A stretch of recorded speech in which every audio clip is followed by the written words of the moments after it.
नमस्कार फ्रेंड्स मु दिव्य आपण समस्त स्वागत करुच्ची आमर ये channel trending tricks and job updates को।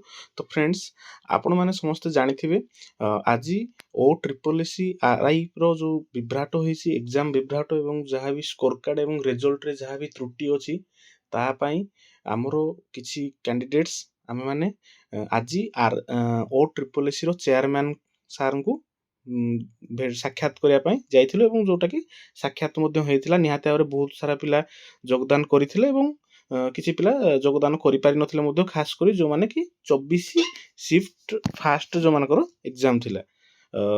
तो तांकर मीटिंग रे कोन हैला एवं चेयरमैन कोन कहिले हमर कोर्ट केस हेबो कि नाही एवं डिजर्विंग पिला मानकर कोन हबो तार कंप्लीट आपनको ए वीडियो रे मु ब्रीफ करी जणे देबी।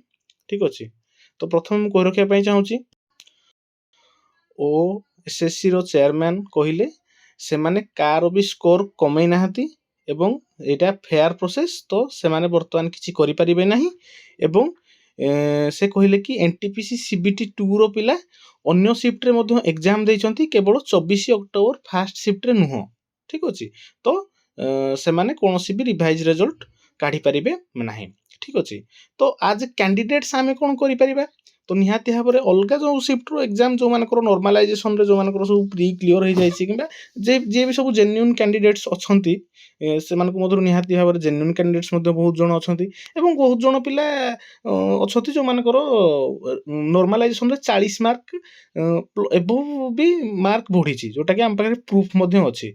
तो बर्तमान जति गोटे सिंगल शिफ्ट रे जति गोटे एग्जाम मल्टीपल शिफ्ट रे होछि एवं 100 मार्क विशिष्ट एग्जाम रे जति 40 मार्क्स प्लस माने जोटे कि गोटे क्वेश्चन रो वैल्यू होला गोटे मार्क जति 40 टा क्वेश्चन केवल माने नॉर्मलाइज करिकि दिया जाई जाउची ताहले सेही एग्जाम रो वैल्यू ही किछि नाही फर्स्ट ऑफ ऑल।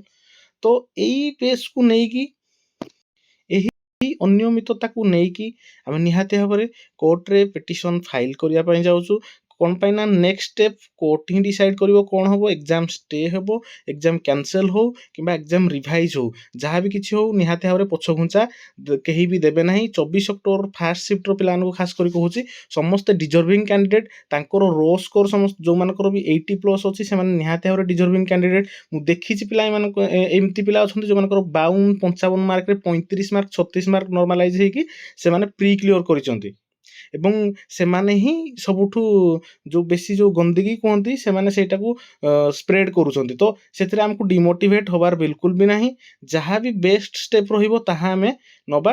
ठीक अछि। हमरो भाई माने निहाते भाव टेलीग्राम रे जो भाई माने डिसाइड करथिले कि हाँ आज ओ ट्रिपल एस ऑफिस जाई कि फास्ट चेयरमैन को सब कथा अवगति कराइबा एवं से तांकर जहाँ भी निष्पत्ति जणे देला हमकु तांको कहिबा अनुसार किछि भी अनफेयरनेस हेई नाही।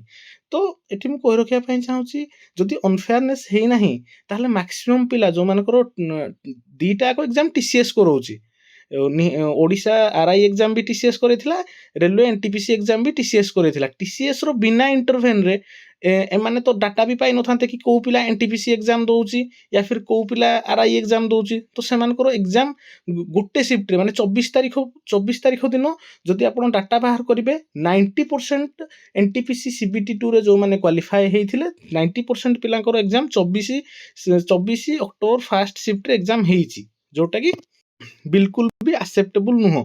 जदि भी आपण माने एग्जाम कले तो फर्स्ट ऑफ ऑल तांकर निहाती एवरेज स्कोर अधिका ही रहइबो मु एवं ग्यारंटी दे कहूचे आपण 24 अक्टोबर जो माने सब 80 प्लस मार्क रखिचंती आपण कहउचंती सबठु इजियर शिफ्ट सेही पिला मानकू आपण कोनोसी भी शिफ्ट रे एग्जाम करे दियंतु निहाती से माने 75 प्लस मार्क आनिबे। एग्जाम 24 तारिख रो paper easy paper completely easy paper नथिला जे आपण 40 मार्क से स्कोर को बेस करके आपण माने 40 मार्क नॉर्मलाइजेशन करे देबे। तो लास्ट कथा मु एती कहिबी निहाती भाव कोर्ट केस होबा को जाउची जहाँ भी किछि या परे डिसीजन निया जिवो मु निहाती भाव आपण मानकू जणे देबी। एतिकी थिला आज अपडेट।